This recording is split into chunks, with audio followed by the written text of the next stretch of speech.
यही है वो कुआं जहां लोगों ने अपनी जान बचाने के लिए कूद गए थे। दोस्तों, ये है जलियांवाला बाग। यहां अंग्रेजों ने निहत्थों पर गोलियां चलाई थी। तो वीडियो को पूरा देखें और चैनल को सब्सक्राइब कर लीजिए। इतिहास के पन्नों में कुछ तारीखें स्याही से नहीं बल्कि बेगुनाहों के लहू से लिखी जाती हैं। 13 अप्रैल 1919 यह महज एक तारीख नहीं बल्कि ब्रिटिश साम्राज्य के माथे पर लगा वह कलंक है जिसे सदियों की बारिश भी नहीं धो सकती। पंजाब के हृदय अमृतसर में स्थित जलियांवाला बाग की मिट्टी आज भी लाल है। अगर उस मिट्टी को मुट्ठी में भींचकर सुना जाए तो आज भी उसमें से चीखों, सिसकियों और आजादी के नारों की गूंज सुनाई देती है। लेकिन यह मौत का तांडव अचानक नहीं हुआ था। इसके पीछे कई सालों का धोखा, क्रूरता और एक ऐसे काले कानून की साजिश थी जिसने पूरे हिंदुस्तान की आत्मा को छलनी कर दिया था। कहानी की शुरुआत होती है प्रथम विश्व युद्ध 1914 से 1918 के दौर से, जब ब्रिटेन यूरोप के मैदानों में अपनी बादशाहत बचाने के लिए लड़ रहा था। तब हिंदुस्तान के लाखों वीर सपूत अंग्रेजी फौज की वर्दी पहनकर अपना खून बहा रहे थे। भारतीयों को एक भोली सी उम्मीद थी कि युद्ध में इस असीम वफादारी और शहादत के बदले अंग्रेजी हुकूमत उन्हें आजादी की ओर ले जाने वाले कुछ अधिकार देगी। लेकिन साम्राज्यवाद की फितरत में एहसानमंदी नहीं, केवल धोखा होता है। युद्ध के दौरान ब्रिटिश सरकार ने भारत में उठ रही आजादी की आवाजों को कुचलने के लिए डिफेंस ऑफ इंडिया एक्ट 1915 लागू किया था। यह एक आपातकालीन कानून था जिसके तहत पुलिस को असीमित ताकतें दे दी गई थीं। बिना किसी वारंट के गिरफ्तारी, बिना मुकदमे के जेल, यह सब आम बात हो गई थी। भारतीयों ने इसे युद्ध के समय की मजबूरी समझकर बर्दाश्त कर लिया। लेकिन जब 1918 में युद्ध समाप्त हुआ तो अंग्रेजों ने अपना असली रंग दिखाया। आजादी या रियायत देना तो दूर, उन्होंने भारतीयों के सीने पर एक और खंजर उतार दिया, रॉलेट एक्ट। सिडनी रॉलेट की अध्यक्षता वाली समिति ने डिफेंस ऑफ इंडिया एक्ट की क्रूरताओं को स्थायी बना दिया। फरवरी 1919 में इंपीरियल लेजिस्लेटिव काउंसिल में भारतीय सदस्यों के कड़े विरोध के बावजूद इस बिल को जबरन पास कर दिया गया। यह कोई आम कानून नहीं था, यह एक ऐसा फंदा था जिसे हर हिंदुस्तानी के गले में डाल दिया गया था। इस कानून का एक ही खौफनाक नारा था, न दलील, न वकील, न अपील। रॉलेट एक्ट के तहत किसी भी भारतीय को महज शक के आधार पर आतंकी घोषित कर 2 साल तक बिना ट्रायल के जेल की कोठरी में सड़ाया जा सकता था। प्रेस की आजादी का गला घोंट दिया गया। किसी भी सार्वजनिक सभा पर पाबंदी लगा दी गई। पुलिस को बिना वारंट किसी के भी घर में घुसकर तलाशी लेने का अंधा अधिकार मिल गया। अंग्रेजों का मकसद साफ था, हिंदुस्तानियों के दिलों में एक ऐसा खौफ पैदा करना कि कोई भी आजादी का ख्वाब देखने की जुर्रत न कर सके। लेकिन अंग्रेज भूल गए थे कि जब जुल्म अपनी हदें पार करता है तो बगावत को जन्म देता है। पूरे हिंदुस्तान में गुस्से का ज्वालामुखी फट पड़ा। इसी सुलगती आग के बीच महात्मा गांधी ने एक राष्ट्रव्यापी सत्याग्रह का शंखनाद कर दिया। 6 अप्रैल 1919 के दिन पूरे भारत में एक अभूतपूर्व हड़ताल बुलाई गई। क्या कश्मीर, क्या कन्याकुमारी, देश की सड़कें सूनी हो गईं, दुकानें बंद कर दी गईं, लेकिन लोगों के दिलों की धड़कनें आजादी के नारों के साथ तेज हो गईं। इस आंदोलन को डॉक्टर राजेंद्र प्रसाद, सरदार वल्लभ भाई पटेल और जवाहरलाल नेहरू जैसे दिग्गज नेताओं का साथ मिला। इस बगावत का सबसे बड़ा केंद्र बनकर उभरा पंजाब। पंजाबियों का खून उबल रहा था। 9 अप्रैल 1919 रामनवमी का पवित्र दिन था। अमृतसर की सड़कों पर एक ऐसा नजारा दिखा जिसने ब्रिटिश हुकूमत की रातों की नींद उड़ा दी। हिंदू और मुसलमान, जो अंग्रेजों की फूट डालो और राज करो की नीति का सबसे बड़ा शिकार माने जाते थे, आज एक साथ कंधे से कंधा मिलाकर चल रहे थे। मुसलमानों ने तुर्की के सैनिकों जैसे लिबास पहन रखे थे और वे हिंदुओं के साथ एक ही बर्तन से पानी पी रहे थे। यह सिर्फ एक जुलूस नहीं था, यह भारत की एकता का वह महासागर था जिसमें अंग्रेजी राज डूबने वाला था। अमृतसर में इस शांतिपूर्ण लेकिन विशाल आंदोलन का नेतृत्व कर रहे थे 2 बेहद लोकप्रिय नेता, डॉक्टर सत्यपाल और डॉक्टर सैफुद्दीन किचलू। इन दोनों नेताओं की आवाज पर अमृतसर की जनता अपनी जान छिड़कती थी। अंग्रेजों को यह हिंदू मुस्लिम एकता और इन नेताओं का बढ़ता कद किसी खौफनाक सपने जैसा लग रहा था। बौखलाई हुई अंग्रेजी हुकूमत ने कायरता का सहारा लिया। 10 अप्रैल 1919 की सुबह डिप्टी कमिश्नर ने चालाकी से डॉक्टर सत्यपाल और डॉक्टर किचलू को अपने घर बुलाया और उन्हें धोखे से गिरफ्तार कर लिया। उन्हें गुपचुप तरीके से शहर से बाहर निकालकर धर्मशाला की जेल में भेज दिया गया। उधर पंजाब की स्थिति का जायजा लेने आ रहे महात्मा गांधी को भी पलवल रेलवे स्टेशन पर ट्रेन से उतारकर गिरफ्तार कर लिया गया और उनके पंजाब प्रवेश पर प्रतिबंध लगा दिया गया। अंग्रेजों को लगा कि नेताओं को रातों रात गायब कर देने से जनता डर कर अपने घरों में छुप जाएगी, लेकिन यह उनकी सबसे बड़ी भूल थी। जैसे ही डॉक्टर सत्यपाल सत्यपाल और डॉक्टर किचलू की गिरफ्तारी की खबर अमृतसर की सड़कों पर फैली। शहर का माहौल बारूद के ढेर में तब्दील हो गया। अपने चहेते नेताओं की रिहाई की मांग को लेकर करीब 50,000 निहत्थे लोग सिविल लाइंस की तरफ बढ़ने लगे। एक तरफ आजादी के दीवाने निहत्थे भारतीय थे और दूसरी तरफ संगीने ताने खड़ी क्रूर अंग्रेजी पुलिस। अब अमृतसर की सड़कों पर खून बहना तय था और इसी खून की गंध सूंघते हुए एक ऐसा जल्लाद अमृतसर की तरफ कदम बढ़ा रहा था जिसका नाम इतिहास में हमेशा के लिए नफरत का पर्याय बनने वाला था, जनरल रेजिनाल्ड डायर। 10 अप्रैल 1919 का सूरज जब अमृतसर के आसमान पर उगा तो किसी ने सपने में भी नहीं सोचा था कि यह अपने साथ खून की बारिश लेकर आया है। शहर के दो सबसे महबूब नेताओं डॉक्टर सत्यपाल और डॉक्टर सैफुद्दीन किचलू के अचानक गायब कर दिए जाने से जनता के दिलों में एक गहरा आघात लगा था। हजारों की संख्या में लोग, जिनमें महिलाएं, बुजुर्ग और युवा शामिल थे, अपने नेताओं का हाल जानने के लिए डिप्टी कमिश्नर के बंगले की तरफ कूच कर रहे थे। उनका मकसद कोई दंगा या फसाद करना नहीं था। वे बस अपने रहनुमाओं की सलामती की भीख मांग रहे थे और उन्हें आजाद करने की गुहार लगा रहे थे। लेकिन अंग्रेजी हुकूमत के सिर पर सत्ता का ऐसा नशा सवार था कि उन्हें हिंदुस्तानियों की हर आवाज बगावत लगने लगी थी। हालगेट पुल के पास इस निहत्थे और शांतिपूर्ण हुजूम का सामना अंग्रेजों की संगीनों से हुआ। बिना किसी पूर्व चेतावनी के अंग्रेजी पुलिस ने इस शांतिपूर्ण भीड़ पर सीधी गोलियों की बौछार कर दी। पलक झपकते ही सड़क पर लाशें गिरने लगीं। जिन हाथों में कुछ देर पहले तक शांति की तख्तियां थीं, वे अब अपने ही भाइयों के खून से सन चुके थे। अपने निर्दोष साथियों का लहू सड़क पर बहता देख जनता का धैर्य जवाब दे गया। जो भीड़ कुछ देर पहले तक शांति की अपील कर रही थी, वह एक उग्र तूफान में बदल गई। जिस गांधीवादी अहिंसा का पाठ वे इतने दिनों से पढ़ रहे थे, वह ब्रिटिश पुलिस की इस बर्बरता के आगे टूट गया। भीड़ का गुस्सा एक अंधी आग बन चुका था। अमृतसर की सड़कों पर कोहराम मच गया। क्रोधित और बेकाबू भीड़ ने नेशनल बैंक और अलायंस बैंक की इमारतों को आग के हवाले कर दिया। इस हिंसक झड़प में 5 ब्रिटिश अधिकारी मारे गए और कई सरकारी इमारतों को जलाकर खाक कर दिया गया। लेकिन इसी दिन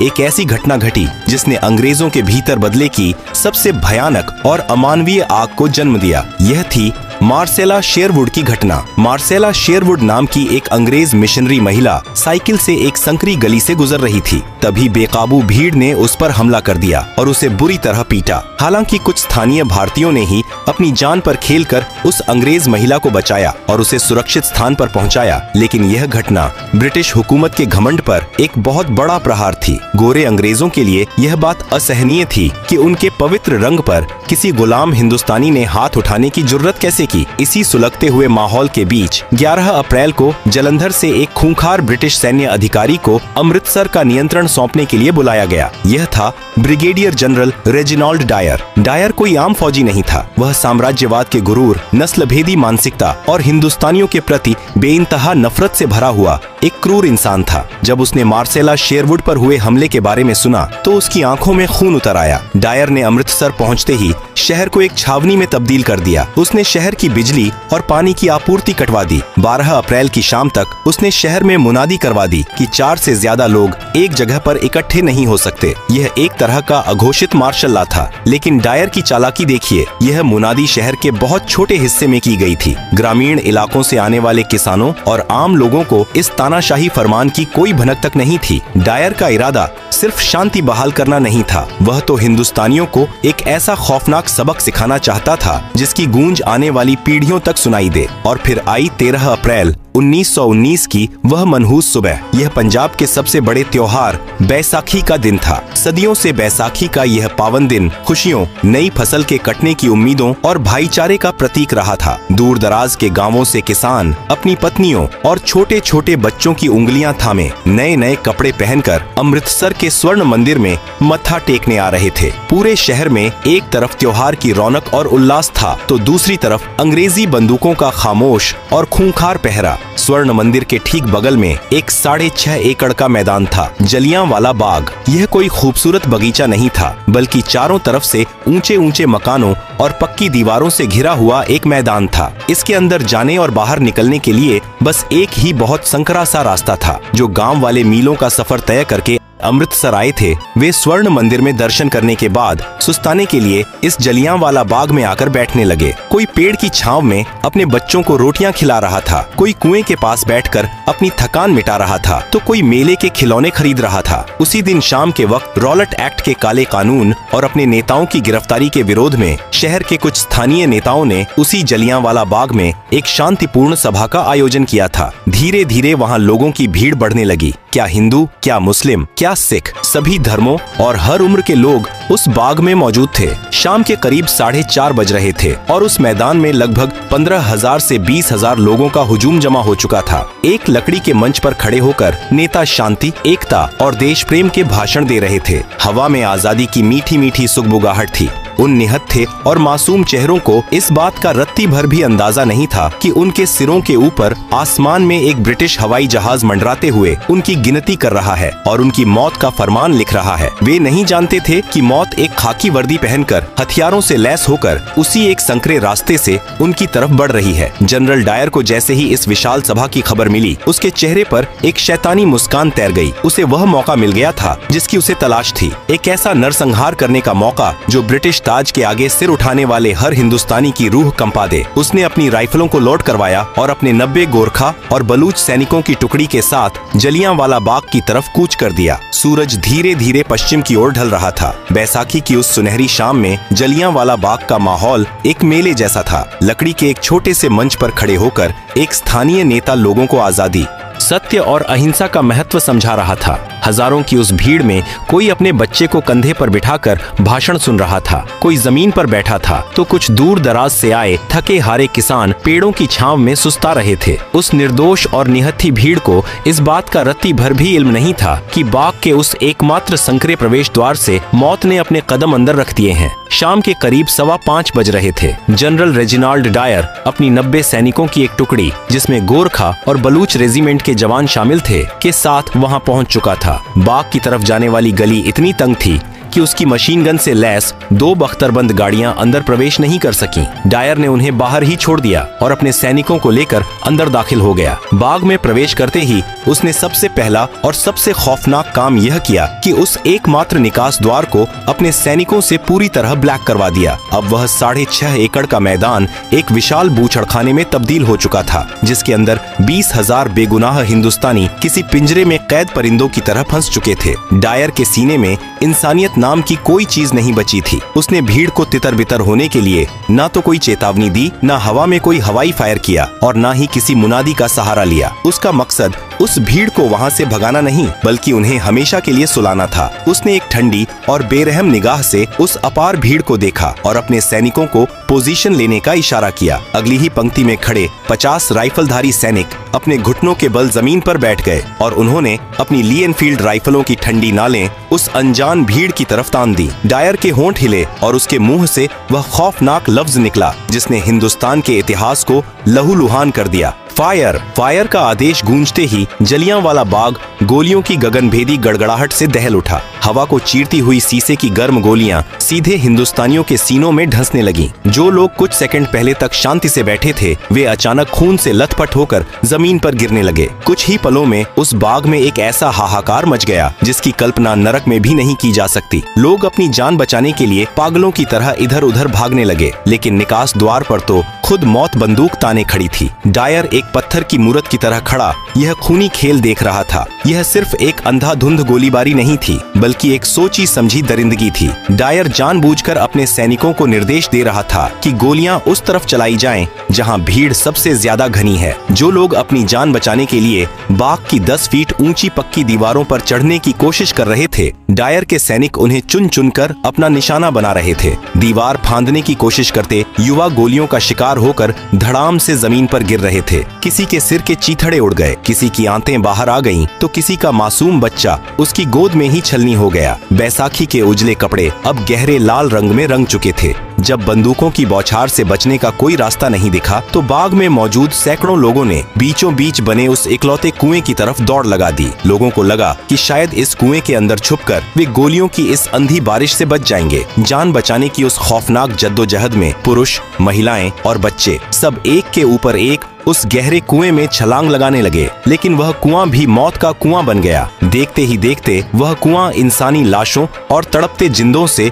ऊपर तक भर गया। दम घुटने और कुचले जाने से वहां एक अलग ही दर्दनाक मौत ने अपना तांडव किया। बाद में जब उस कुएं से लाशें निकाली गईं, तो उसमें से 120 बेजान शरीर बाहर आए थे। पूरे 10 मिनट इतिहास के पन्नों में दर्ज ये वो 10 मिनट थे जब समय भी अपनी आंखें बंद करके खून के आंसू रो रहा था। उन 10 मिनटों में डायर के सैनिकों ने बिना रुके 1650 राउंड गोलियां दागी। यह अंधी फायरिंग तब जाकर रुकी जब सैनिकों की गोलियां लगभग खत्म होने को आ गईं। फायरिंग थमने के बाद का नजारा और भी ज्यादा भयानक था। बाग की जमीन पूरी तरह से खून के दलदल में बदल चुकी थी। हवा में बारूद की गंध और खून की महक घुल गई थी। आधिकारिक आंकड़ों ने भले ही झूठ बोला हो, लेकिन उस दिन 1000 से ज्यादा लोग अपनी जान गंवा चुके थे और 2000 से ज्यादा लोग बुरी तरह घायल होकर उस मैदान में तड़प रहे थे। जनरल डायर उसी बर्फीली खामोशी और गुरूर के साथ अपने सैनिकों को लेकर वापस लौट गया, जैसे वह कोई बहुत बड़ा युद्ध जीत कर आया हो। उसने अपनी इंसानियत का गला घोंटते हुए किसी भी घायल को अस्पताल पहुंचाने का इंतजाम नहीं किया। शाम ढलते ही डायर ने पूरे अमृतसर शहर में सख्त कर्फ्यू लगा दिया और पानी बिजली काट दी। आदेश था कि जो भी सड़क पर दिखा उसे गोली मार दी जाएगी। वह 13 अप्रैल की रात जलियांवाला बाग के लिए कयामत की रात थी। घायल प्यास से तड़प रहे थे। पानी पानी की सिसकती आवाजें उस अंधेरे बाग में गूंज रही थीं, लेकिन उन्हें पिलाने के लिए वहाँ सिर्फ खून था। उसी काली और डरावनी रात में रतन देवी नाम की एक वीरांगना महिला अपने मृत पति की लाश के पास बाग में बैठी रही, हाथ में एक लकड़ी का डंडा लिए, खून की गंध सूंघकर आने वाले जंगली कुत्तों और सियारों से अपने पति के शव को नोचे जाने से बचाती रही। वो रात महज चीखों, सिसकियों और बेबसी की रात नहीं थी। उस रात जलियांवाला बाग की खून से सनी मिट्टी ने आजादी के लिए एक ऐसा बीज बो दिया था जिससे उठने वाला तूफान अब ब्रिटिश साम्राज्य की जड़ों को उखाड़ फेंकने वाला था। उस रात हिंदुस्तान का हर कोना रोया था, लेकिन उन आंसुओं में अब डर नहीं, बल्कि इंतकाम की वह भयानक आग थी जिसे बुझा पाना अब अंग्रेजों के बस में नहीं था। 14 अप्रैल की सुबह जब अमृतसर में सूरज निकला तो उसकी किरणें भी बाग में बिखरी लाशों को देखकर सहम गई होंगी, लेकिन अंग्रेजों ने अपनी बर्बरता यही नहीं रोकी। इस नरसंहार के तुरंत बाद पूरे पंजाब में मार्शल लॉ लागू कर दिया गया। हिंदुस्तानियों को सड़कों पर पेट के बल रेंगने के लिए मजबूर किया गया, सरेआम कोड़े मारे गए और अमानवीय यातनाएं दी गईं। पंजाब को एक खौफनाक खुली जेल में तब्दील कर दिया गया था। जब इस भीषण नरसंहार की खबर देश और दुनिया में फैली तो ब्रिटिश सरकार ने दुनिया की आंखों में धूल झोंकने के लिए डिसऑर्डर्स इंक्वायरी कमेटी यानी हंटर कमीशन का गठन किया। यह न्याय का नहीं बल्कि बेशर्मी का एक ऐसा नाटक था जिसने जले पर नमक छिड़कने का काम किया। कमीशन के सामने जब जनरल डायर पेश हुआ तो उसके चेहरे पर रत्ती भर भी पछतावा नहीं था। उसने बड़ी बेबाकी और गुरूर से कहा कि वह चाहता तो भीड़ को बिना गोली चलाए भी हटा सकता था, लेकिन वह हिंदुस्तानियों को एक सबक सिखाना चाहता था। इतने बड़े अमानवीय जुर्म के बावजूद अंग्रेजों ने डायर को कोई कड़ी सजा नहीं दी, बस उसे उसके सैन्य पद से हटाकर वापस इंग्लैंड भेज दिया गया। इंग्लैंड पहुंचने पर इस हत्यारे का स्वागत किसी अपराधी की तरह नहीं बल्कि एक हीरो की तरह किया गया। ब्रिटिश हाउस ऑफ लॉर्ड्स ने उसे पंजाब का रक्षक बताकर उसकी तारीफों के पुल बांधे। ब्रिटिश अखबारों और उसके समर्थकों ने चंदा इकट्ठा करके उसे 26,000 पाउंड की भारी भरकम रकम और स्वॉर्ड ऑफ ऑनर भेंट की। अंग्रेजों की इस नीचता ने हर हिंदुस्तानी के सीने में सुलग रही आग को भड़काकर ज्वालामुखी बना दिया। इस घोर अन्याय से आहत होकर नोबेल पुरस्कार विजेता गुरुदेव रवींद्रनाथ टैगोर ने ब्रिटिश सरकार द्वारा दी गई अपनी नाइटहुड की उपाधि ठुकरा दी।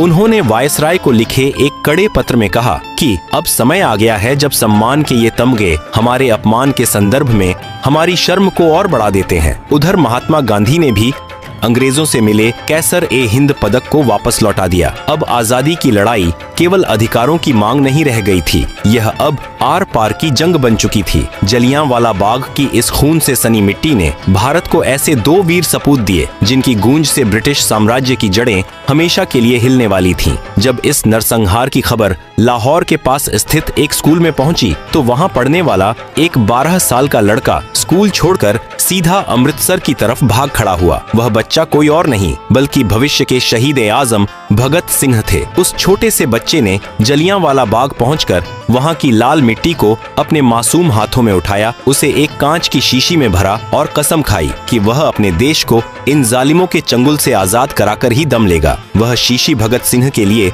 किसी भगवान की मूरत से कम नहीं थी, जिसने उन्हें आगे चलकर हंसते हंसते फांसी का फंदा चूमने की प्रेरणा दी। लेकिन इस कहानी का सबसे खौफनाक और संतोषजनक अध्याय अभी बाकी था। जनरल डायर ने तो गोलियां चलवाई थीं, लेकिन इस पूरे नरसंहार का असली मास्टरमाइंड और पंजाब का तत्कालीन लेफ्टिनेंट गवर्नर माइकल ओडायर था। उसी ने डायर के हर क्रूर कदम को सही ठहराया था। ओडायर रिटायर होकर इंग्लैंड में एक आरामदायक जिंदगी जी रहा था। जनरल डायर तो 1927 में ही लकवा मारने और ब्रेन हेमरेज से तड़प तड़प कर मर चुका था, लेकिन ओडायर का हिसाब अभी बाकी था। जलियांवाला बाग के उस खूनी मंजर का एक चश्मदीद गवाह था, जिसके सीने में बदले की आग 21 सालों तक धधकती रही। सरदार ऊधम सिंह। ऊधम सिंह ने अपने देश के बेगुनाहों का खून अपनी आंखों से बहते देखा था। उन्होंने ठान लिया था कि वे इस नरसंहार के मुख्य दोषी को उसी के घर में घुसकर मारेंगे। 2 दशकों तक अपना नाम और भेष बदलते हुए, कई देशों की खाक छानते हुए वह आजादी का दीवाना आखिरकार लंदन पहुंच ही गया। 13 मार्च 1940 का दिन, लंदन का कैक्सटन हॉल। माइकल ओडायर वहां एक सभा में भाषण दे रहा था। सरदार ऊधम सिंह एक मोटी किताब के अंदर पन्नों को रिवॉल्वर के आकार में काटकर उसमें अपनी बंदूक छिपाकर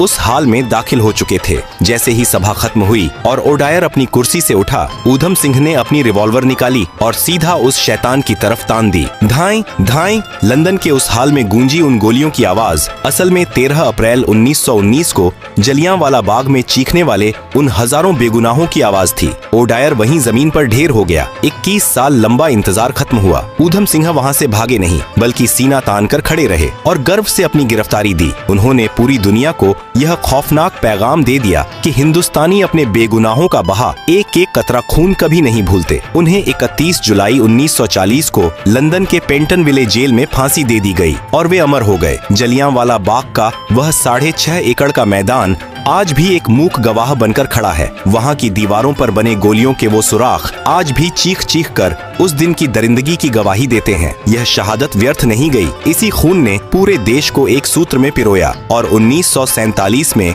उसी ब्रिटिश साम्राज्य को भारत छोड़ने पर मजबूर कर दिया, जिसका सूरज कभी अस्त नहीं होता था। जलियांवाला बाग के शहीदों की वह चिता, भगत सिंह का वह जज्बा और ऊधम सिंह का वह प्रतिशोध भारत के इतिहास का वह अमर अध्याय है, जो हर हिंदुस्तानी की रगों में हमेशा देशभक्ति का खून बनकर दौड़ता रहेगा। जय हिंद।